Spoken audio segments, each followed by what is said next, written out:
UFC 300 is happening this weekend, this Saturday to be exact, 6 p.m. Eastern time in my standard, my time zone. I don't know your time zone, but whatever time zone, it's going down Saturday, and it's gonna be a hell of a time. And I think it's gonna be shaping up to be the best pay-per-view of the year, just from name value alone.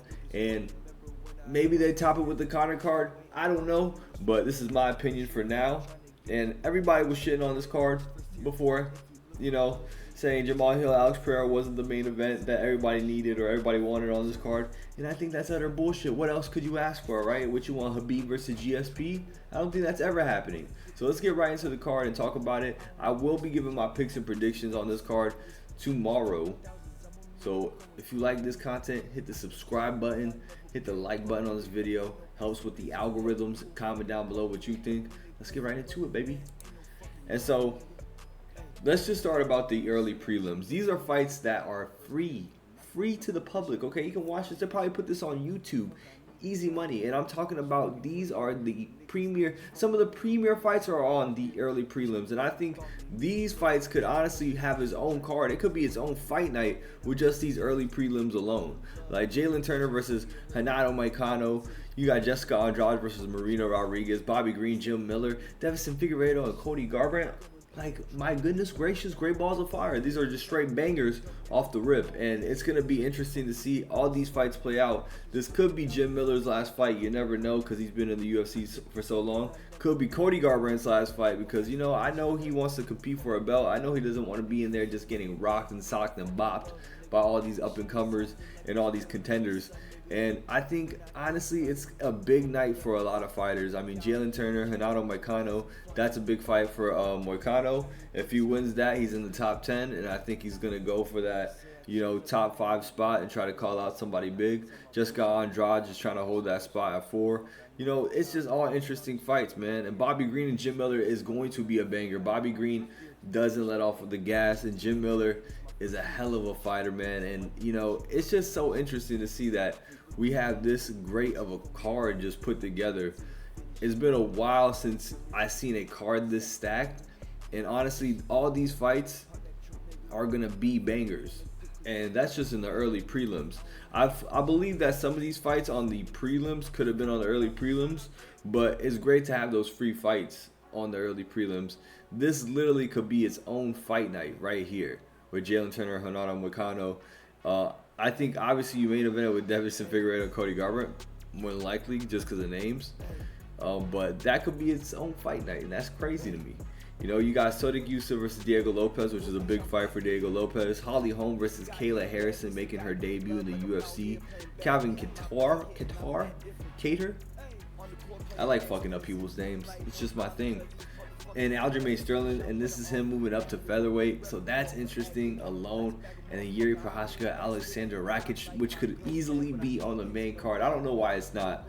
Which, I mean, that's probably my only blemish on this card is that Cody Brundage versus Bo Nichols on the main card. It should be should be on the prelims in my opinion, but I understand what they're doing because they're trying to push Bo Nichols. But even then, it's gonna be an interesting fight, and I might just put money on Cody Brundage just because of the fucking odds. Okay, he's more than likely gonna lose.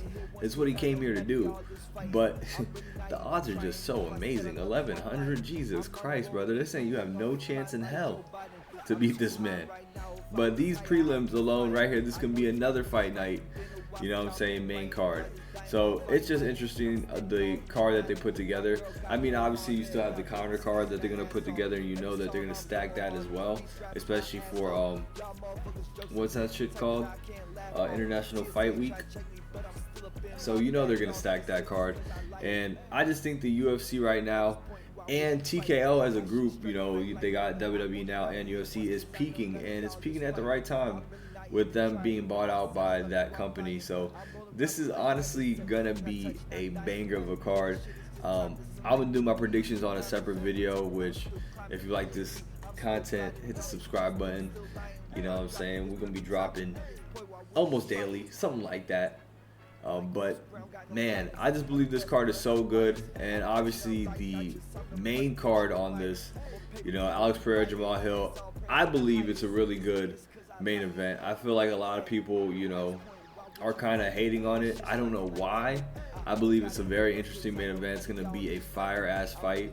Jamal Hill never really lost the belt, and Alex Pereira won it off of Yuri, and it just makes sense.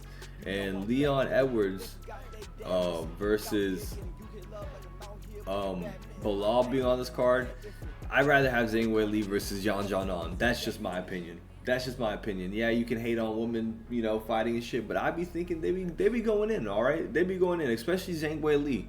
She definitely is very, very interesting every time she fights. I love watching her fight.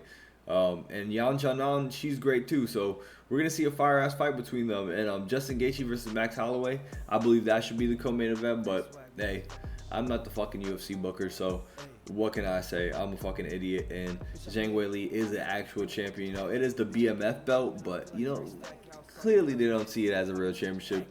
Charles Oliveira versus Arman Tsarukyan. Yeah, man, that's gonna be a great fight, and I hope Charles wins. But Arman is a beast, and you know that wrestling, man, that wrestling, dog, and he can strike too. So it's all interesting. It's all an amazing built card. I believe a lot of people were shitting on it at first with all the fights that are announced. They're like, oh, that better not be on the main card, and this, that, and the third, and oh, we need a better main event. But I believe this is gonna be a finish fest. I believe there's gonna be a lot of finishes on this card. I believe a lot of these fights are gonna be straight, you know, bangers and just straight legendary fights that we're gonna remember for the whole year. And we're gonna get some fights of the year on this card and knockouts of the year. I believe contenders on this card, so I'm looking forward to it. I believe this is the best put together card so far this year, and might go down as the best card this year. And however, you know, the fights finish, we might go down as an all-timer. And TKO, they're doing well for themselves right now. All right, I would like to be on the fucking TKO board with the final boss. You know, this is just incredible card, and I can't wait for this weekend. I'm gonna give my predictions in my next video, so drop a like, hit a comment, you know what I'm saying? Say your opinions on this card. Do you believe it's going to be the best card of the year? Do you believe the Conor card is going to be better? Or do you think John Jones comes back this year and puts together, you know, him versus Tom Aspinall? Because I'd rather see that right now than him versus Stipe. Tell me what you think in the comment section, and I'll be back with more videos. Till next time. Peace. Bye. Have a beautiful time.